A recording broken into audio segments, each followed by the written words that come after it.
നമസ്കാരം. ശ്രീമദ് ഭാഗവതം മൂലം പ്രഭാഷണം ഭാഗം 400. ഓം ഗം ഗണപതയേ നമഃ. ഓം സം സരസ്വതേ സ്വാഹ. ഓം ശ്രീ ഗുരുഭ്യോ നമഃ. ഓം ശ്രീ രംഗനാഥ ശർമ്മണേ നമഃ. നാരായണ നാരായണ നാരായണ നാരായണ നാരായണ നാരായണ നാരായണ നാരായണ നാരായണ നാരായണ നാരായണ. ഓം ശ്രീകൃഷ്ണാർപ്പണമസ്തു. ഓം ശ്രീകൃഷ്ണായ പരബ്രഹ്മണേ നമഃ. ഓം ശ്രീകൃഷ്ണായ പരമാത്മനേ നമഃ. ഹരേ രാമ രാമ രാമ ഹരേ ഹരേ, ഹരേ കൃഷ്ണ കൃഷ്ണ കൃഷ്ണ ഹരേ ഹരേ. ഓം ശ്രീ രുക്മിണി സത്യഭാമാ സമേത ശ്രീ ഗോപാലകൃഷ്ണസ്വാമിനേ നമഃ.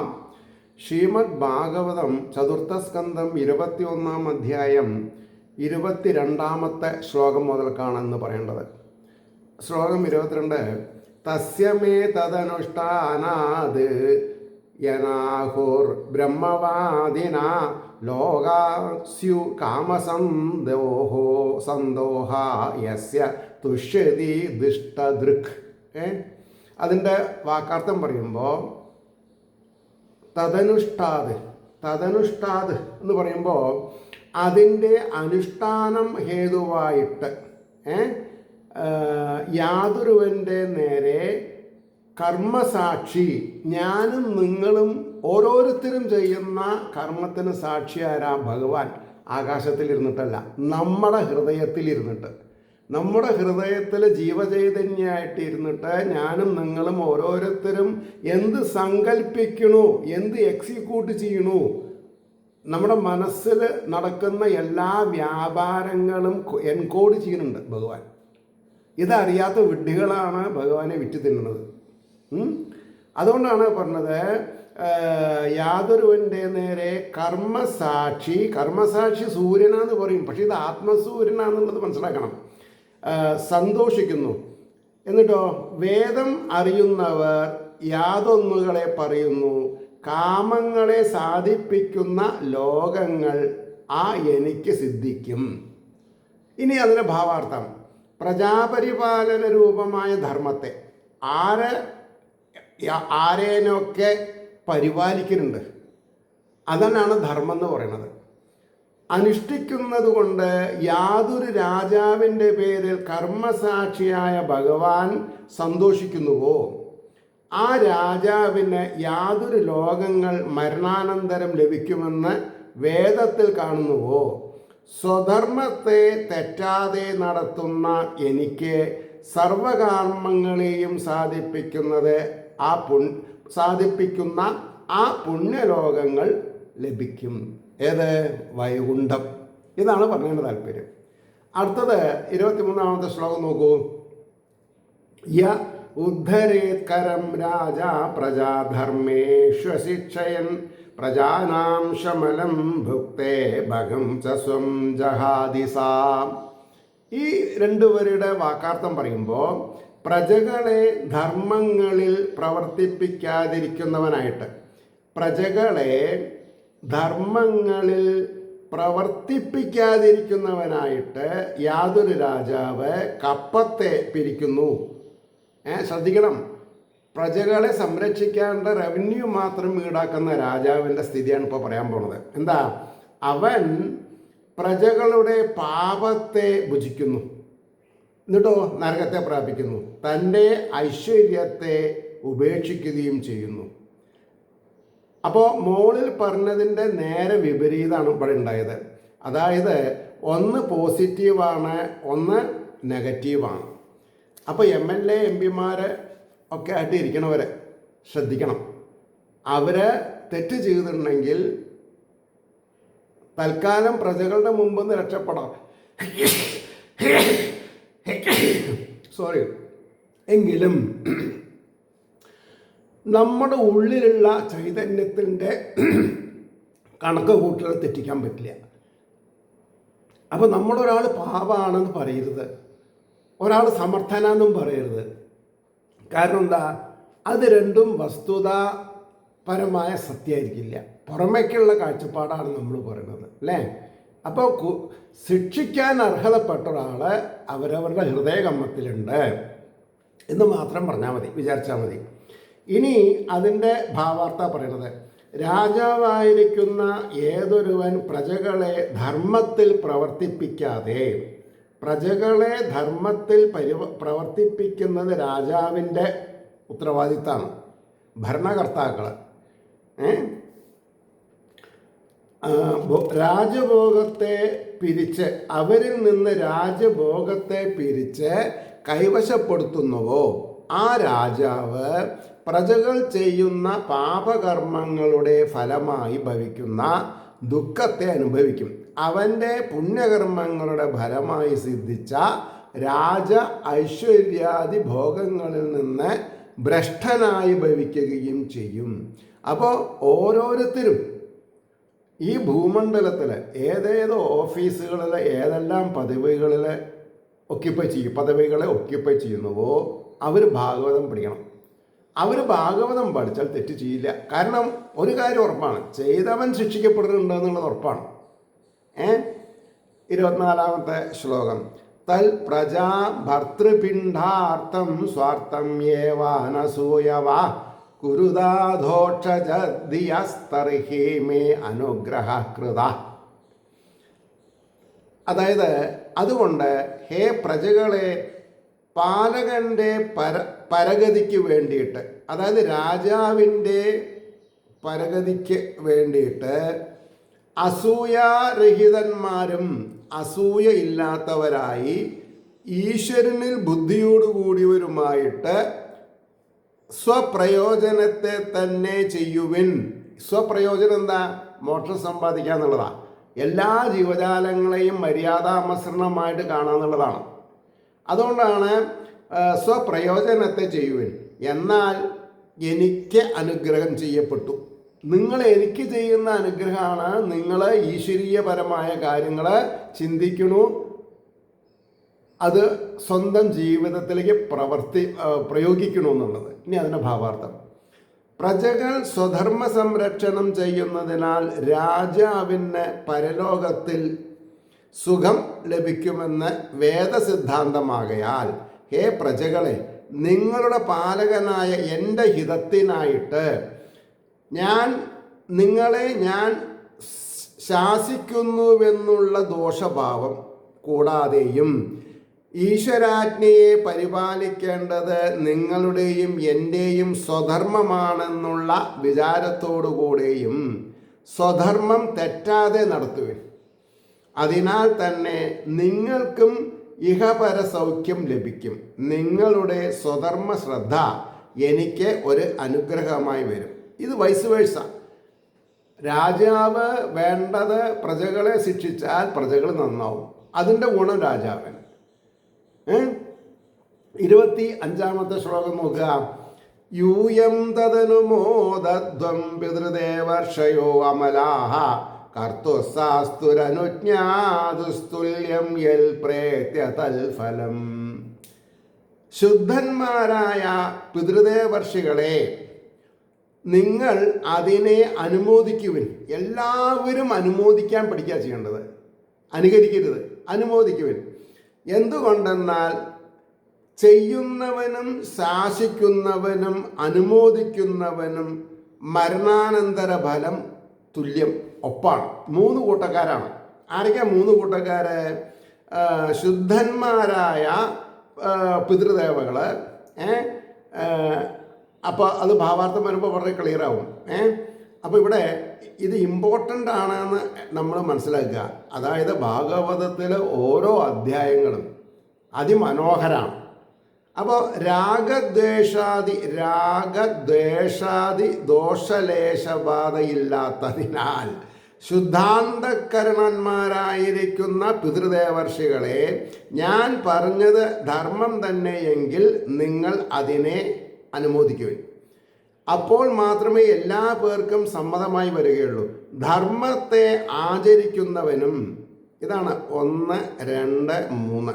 ധർമ്മത്തെ ആചരിക്കുന്നവനും ആചരിക്കണമെന്ന് ശാസിക്കുന്നവനും, അപ്പോൾ പ്രജകളുമായി രാജാവായി, പിന്നെയോ ആചരിക്കുന്നതിനെ അനുമോദിക്കുന്നവനും, അതായത് ഈ പറഞ്ഞ പിതൃക്കളും അതിനെ അനുമോദിക്കുന്നവനും പരലോകത്തിൽ തുല്യഫലം ലഭിക്കുകയുമല്ലോ. തുല്യഫലം. അപ്പോൾ പ്രജകള്, രാജാവ്, പിതൃക്കളെ സന്തോഷപ്പെടുത്തി.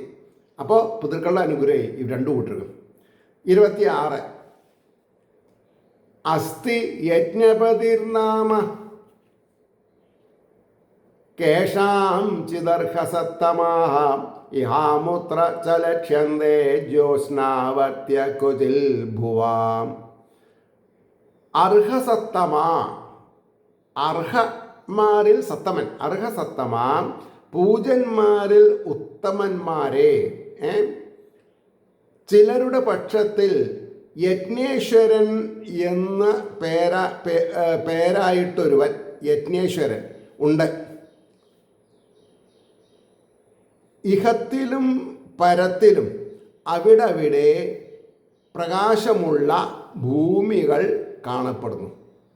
ഇഹത്തിലും പരത്തിലും വൈകുണ്ഠത്തിലൊക്കെ പ്രകാശമാനമായിട്ടുള്ള അവസ്ഥയാണ്. ഈശ്വരപ്രീത്യർത്ഥം സ്വധർമ്മം അനുഷ്ഠിക്കണമെന്ന് പറഞ്ഞതിനെ വിചാരം ചെയ്ത് ഉറപ്പിക്കുന്നു. എന്താണ് ഈശ്വരപ്രീത്യർത്ഥം? അല്ലാണ്ട് വ്യക്തികൾക്ക് പ്രീത്യർത്ഥത്തിനല്ല, ഈശ്വരപ്രീത്യർത്ഥം. അപ്പോൾ വിചാരകുശലന്മാരെ, വിചാര കുശലന്മാരെ, പൂജന്മാരിൽ വെച്ച് ഉത്തമന്മാരായ സഭ്യന്മാരെ, ധർമ്മ അധർമ്മങ്ങളുടെ ഫലം നൽകുന്ന സർവജ്ഞനും സർവശക്തനുമായ ഒരു ഈശ്വരൻ ഉണ്ടെന്നാണ് മഹാന്മാർ നിശ്ചയിച്ചിരിക്കുന്നത്. ചിലർ സ്വമതപ്രകാരം അതിനെ നിഷേധിക്കുന്നവരുണ്ടായിരിക്കാം. എന്നാൽ അവരുടെ അഭിപ്രായം അനുഭവത്തിനും യുക്തിക്കും പ്രമാണത്തിനും യോജിക്കുന്നതല്ല. അതായത് ഒന്ന് അനുഭവം, പിന്നൊന്ന് യുക്തി, പിന്നൊന്ന് പ്രമാണം. അപ്പം നിരീശ്വരവാദികൾക്ക് ബേസ് ഇല്ല എന്നാണ് പറഞ്ഞതിൻ്റെ താല്പര്യം. എന്തുകൊണ്ടെന്നാൽ കർമ്മഫലത്തിൽ വൈചിത്ര്യമില്ലെന്ന് വരുന്ന പക്ഷം ലോകത്തിൽ വൈചിത്ര്യമുണ്ടാവാൻ കാരണമില്ല. ഈ ലോകത്തിൽ ചില ഭാഗങ്ങൾ സുഖപദാർത്ഥങ്ങൾ ധാരാളമുള്ളവയായിട്ട് പ്രത്യക്ഷത്തിൽ കാണുന്നു. വേറെ ചില ഭാഗങ്ങൾ സമൃദ്ധി ഇല്ലാത്തവയുമായിരിക്കുന്നു. ഇതുപോലെ തന്നെ പരലോകത്തിലും സുഖാധിക്യമുള്ള സ്വർഗലോകങ്ങളും ദുഃഖാധിക്യമുള്ള നരകലോകങ്ങളും ഉണ്ടെന്ന് വേദം വിധിച്ചിരിക്കുന്നു. അതായത് എവിടൊക്കെ ക്ഷേമൈശ്വര്യങ്ങളുണ്ടോ അതൊക്കെ സ്വർഗം, എവിടൊക്കെ ക്ഷേമ ഐശ്വര്യങ്ങളില്ല അത് നരലോകം. അതാ പറഞ്ഞതിൻ്റെ താല്പര്യം. അതുകൊണ്ട് പുണ്യപാപകർമ്മങ്ങളുടെ ഫലങ്ങളായ സുഖദുഃഖങ്ങളെ പ്രാണികൾക്ക് നൽകുവാൻ വേണ്ടി ഭഗവാൻ വിചിത്രലോകേശ്വരൻ ഭഗവാൻ വിചിത്രലോകേശ്വരൻ ഉണ്ടെന്ന് തന്നെ വിവേകികളായ നിങ്ങൾ വിശ്വസിക്കുമെന്ന് ഞാൻ വിചാരിക്കുന്നു. എന്താ എടുത്ത പൊന്താത്ത പ്രമാണങ്ങളാണ് ഇതൊക്കെ. സത്യം ഇതൊക്കെ മനസ്സിലാക്കിയാലത്തെ ഒരു വികാരമില്ലാത്തൊരവസ്ഥ വരും. നിർവികാരത്വം ഇവിടെയാണുള്ളത്. ഇനി 27, 28 2 ശ്ലോകങ്ങളൊപ്പം പോവും.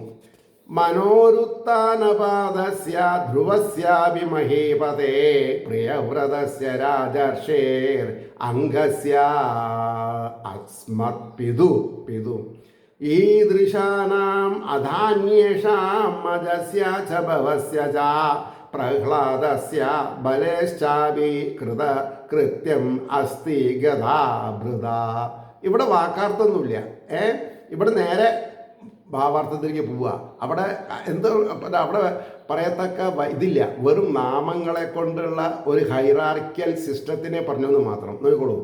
മനു, ഉത്താനപാദൻ, ധ്രുവൻ, പ്രിയവ്രതൻ, നമ്മുടെ പിതാവിൻ്റെ പിതാവായ അങ്കൻ എന്ന മഹാരാജാക്കന്മാരുടെയും രാജർഷികളുടെയും ഇവരെ പോലെയുള്ള മറ്റു മഹാന്മാരുടെയും ബ്രഹ്മാവിൻ്റെയും മഹേശ്വരൻ്റെയും പ്രഹ്ലാദൻ്റെയും ബലിയുടെയും അഭിപ്രായത്തിൽ സർവേശ്വരനായ ഭഗവാൻ ഉണ്ടെന്ന് തന്നെ സിദ്ധാന്തം. ഈ സിദ്ധാന്തം അറിയാതെ കണ്ടിരിക്കാൻ കാരണം ഭാഗവതം പഠിച്ചിട്ടില്ല എന്ന് മാത്രമാണ്. അപ്പോൾ ഇതിൽ നെഗറ്റിവിറ്റി ഉണ്ടായിരുന്ന ആൾക്കാരുണ്ട്, പോസിറ്റിവിറ്റി ആയിട്ടുള്ള ആൾക്കാരുണ്ട്.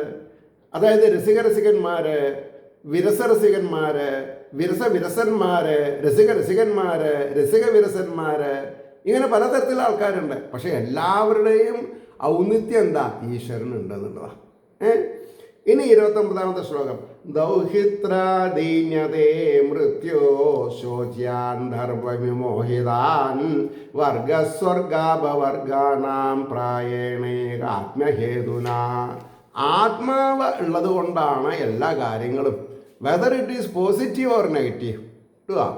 അപ്പോൾ ധർമ്മത്തിൽ മോഹിച്ചവരും സജ്ജനങ്ങളാൽ വ്യസനിക്കത്തക്കവരുമായ മൃത്യുവിൻ്റെ പുത്രൻ മുതലായവരെ ഒഴിച്ച് വർഗങ്ങൾക്കും സ്വർഗത്തിനും മോക്ഷത്തിനും മിക്കതും ഐക്യരൂപമാകുന്ന കാരണത്താൽ ഈശ്വരനാൽ കൃത്യമുണ്ട്. ഈശ്വരനാണ് എല്ലാം നടത്തിക്കുന്നത്.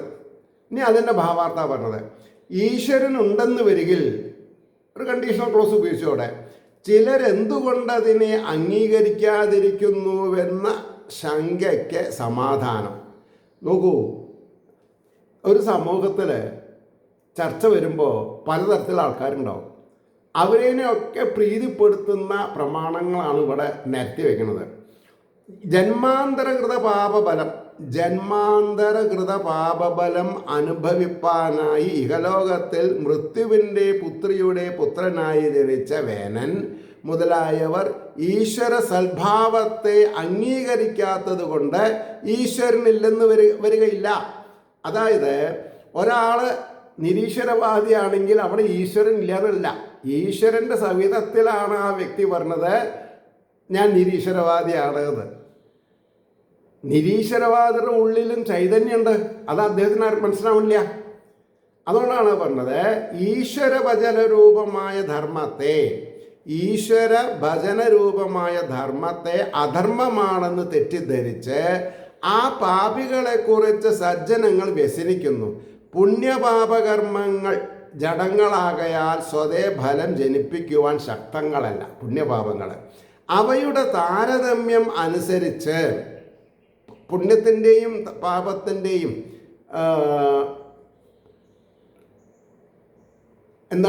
കർമ്മഫലങ്ങൾ അനുസരിച്ച് അർത്ഥം, കാമം എന്ന പുരുഷാർത്ഥങ്ങളെയും നൽകുന്നതിന് സമർത്ഥനായിരിക്കുന്ന ഈശ്വരനുണ്ടെന്ന് തന്നെ വിവേകികൾ നിശ്ചയിച്ചിരിക്കുന്നു.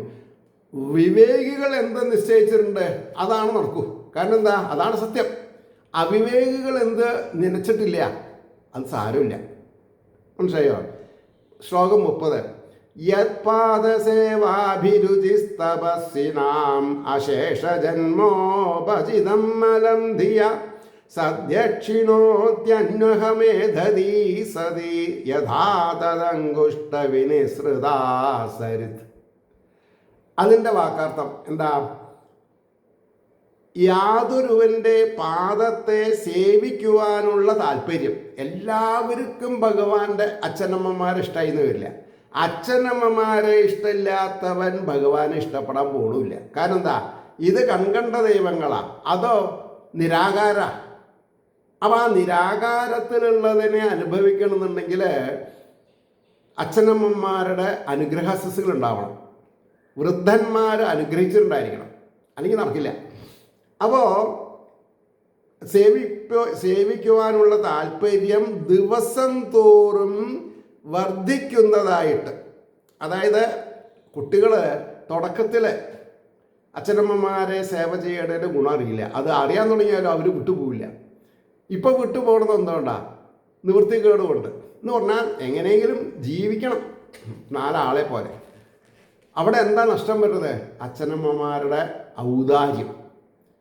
അപ്പോൾ പറഞ്ഞു, സംസാരത്തിൽ കിടന്ന് ദുഃഖിക്കുന്നവരുടെ സകല ജന്മങ്ങളിൽ സമ്പാദിച്ചു വർദ്ധിച്ചിരിക്കുന്ന അന്ധകരണ ദോഷത്തെ, അന്ധകരണ മാലിന്യത്തെ, അവൻ്റെ പെരുവിരലിൽ നിന്നൊഴുകുന്നതായ, ആരുടെ? ശ്രീഹരിയുടെ പെരുവിരലിൽ നിന്നൊഴുകി വരുന്നതായ ഗംഗാനദി എന്ന പോലെ ഉടനെ നശിപ്പിക്കുന്നു എന്നാണ്. പക്ഷേ ഭഗവാനിലേക്ക് ശ്രദ്ധിക്കണം. ഭഗവാനെ ശ്രദ്ധിച്ചിട്ടില്ലെങ്കിൽ ഭഗവാന്റെ കാരുണ്യം വിഷയത്തിന് നമ്മൾ പാത്രീഭൂതരാവില്ല. അപ്പോൾ അതിൻ്റെ ഭാവാർത്ഥാണ് ഈ പറയുന്നത്. എന്താ? ആ ഈശ്വരനെ ഭജിക്കുന്നത് കൊണ്ടുള്ള ഫലത്തെ നിർദ്ദേശിക്കുന്നു. ഈശ്വരപ്രീത്യർത്ഥം നിരന്തരം അനുഷ്ഠിക്കുന്ന കർമ്മം നിമിത്തം നിരന്തരം അനുഷ്ഠിക്കുന്നതാ, എന്നും സദാസേവ്യ.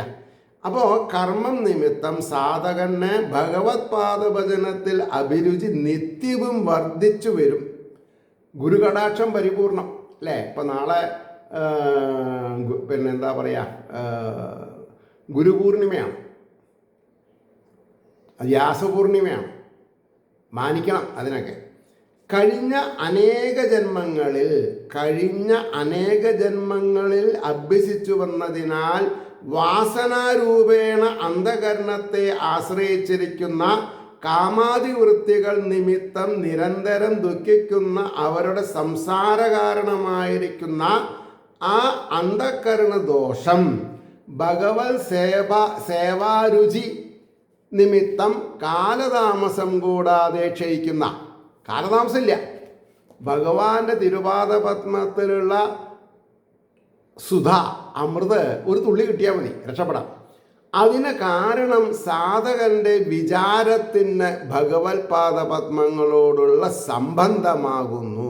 കാര്യമില്ലാണ്ട് കാരണമില്ല. ഞാൻ ഈ ഫീൽഡിൽ എത്താൻ കാരണം ഭഗവാന്റെ അനുഗ്രഹം. ഭഗവാന്റെ പാദാരവിന്ദത്തിലുള്ള പീയൂഷത്തിൻ്റെ ഒരു മോളിക്യൂൾ എനിക്ക് കിട്ടി. അതിനെ ഞാൻ വലുതാക്കണം. അതിന് സഹായമായിട്ട് ഗുരു കടാക്ഷം പരിപൂർണം. അങ്ങനെയാണ്. ഏതുപോലെ എന്നാൽ ഭഗവാന്റെ പാദാങ്കുഷ്ടത്തിൽ സ്പർശിച്ചുകൊണ്ട് പുറപ്പെട്ട് ദേവലോകത്തിലും അവിടെ നിന്ന് ഭൂമിയിലും ഒഴുകുന്ന ഗംഗാനദിയിലെ ജലം നിരന്തരം സ്നാനപാനാദികൾക്ക് ഉപയോഗിക്കുന്നവരുടെ നിശേഷ പാപങ്ങളെയും സംഹരിക്കുന്നത് പോലെ കഴിഞ്ഞ ജന്മങ്ങൾക്കും ഇനി ഉണ്ടാവാൻ പോകുന്ന അനന്തജന്മങ്ങൾക്കും കാരണമായ കാമാദിവൃത്തിദോഷങ്ങളെ നശിപ്പിക്കുന്നതിനും തദ്വാര ഈശ്വരസ്വരൂപത്തെ അനുഭവപ്പെടുത്തി മോക്ഷസുഖത്തെ നൽകുന്നതിനും ഭഗവത് ഭക്തിക്ക് ശക്തിയുണ്ടെന്ന് നിങ്ങൾ മനസ്സിലാക്കണം എന്നാണ് ആര് പറഞ്ഞത്? പൃഥു ചക്രവർത്തി ആ വലിയ ഒരു ഗാദറിങ്ങിൽ നിന്നിട്ട് ഇങ്ങനെ അടിച്ചു പൊളിയാണ്. 31-ാമത്തെ ശ്ലോകം. വിനിർധുതാശേഷ മനോമല പുമാൻ അസംഗവിജ്ഞാന വിശേഷ വീര്യവാൻ യഥംഗ്രിമൂലേ കൃതകേതന പുനർന സംസൃതിം ക്ലേശവഹാം പ്രപദ്യതേ. നിശേഷം നശിച്ചിരിക്കുന്ന മനോദോഷത്തോടു കൂടിയ മനോദോഷം, മനസ്സിൻ്റെ ദോഷങ്ങൾ നിശേഷം നശിക്കണം. പുരുഷൻ സംഘരഹിതനും വിജ്ഞാനം നിമിത്തം അസാധാരണ വീര്യമുള്ളവനും. ഈ നിസ്സംഗം ത്യജിച്ചാൽ അസാധാരണ വീര്യമുള്ളവനും, സംഘരഹിതൻ തന്നെ പറഞ്ഞത്. വിജ്ഞാനം വേണേനി യാതൊരുവൻ്റെ പാദമൂലത്തിൽ ചെയ്യപ്പെട്ട വാസത്തോടു കൂടിയവനായുമായിട്ട് ദുഃഖത്തിന് കാരണമായിരിക്കുന്ന സംസാരത്തെ പിന്നെ പ്രാപിക്കുന്നില്ല. ഒരു പ്രാവശ്യം ഒരു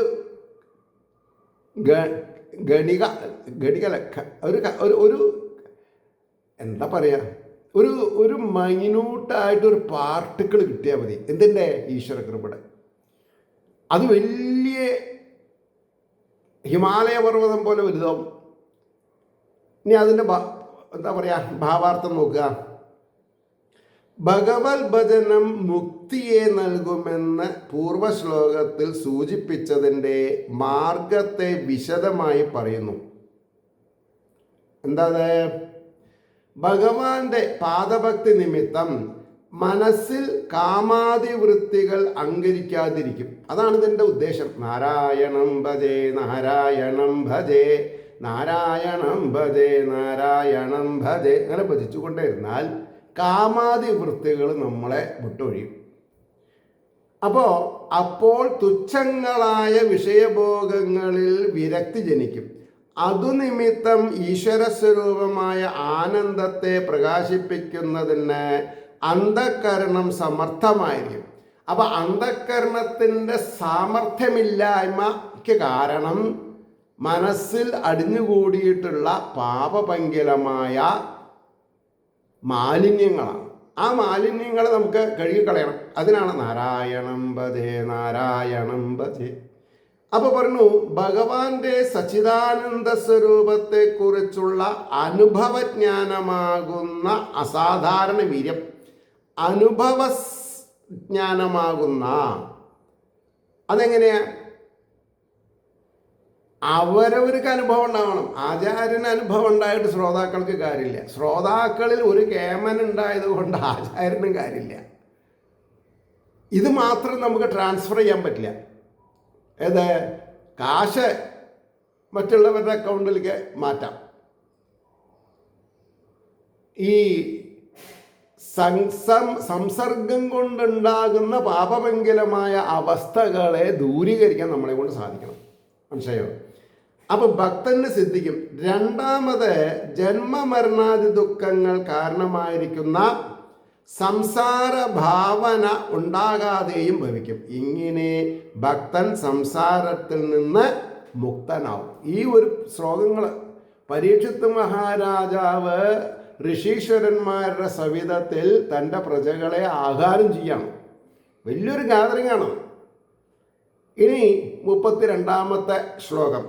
തം ഏവയൂയം ഭജതാത്മവൃത്തിഭിർ മനോവചകായ ഗുണൈ സകർമ്മഭി അമായിന കാമദുഃഖാംഗ്രിവങ്കജം യഥാധികാരാവസിതാർത്ഥ സിദ്ധയാം.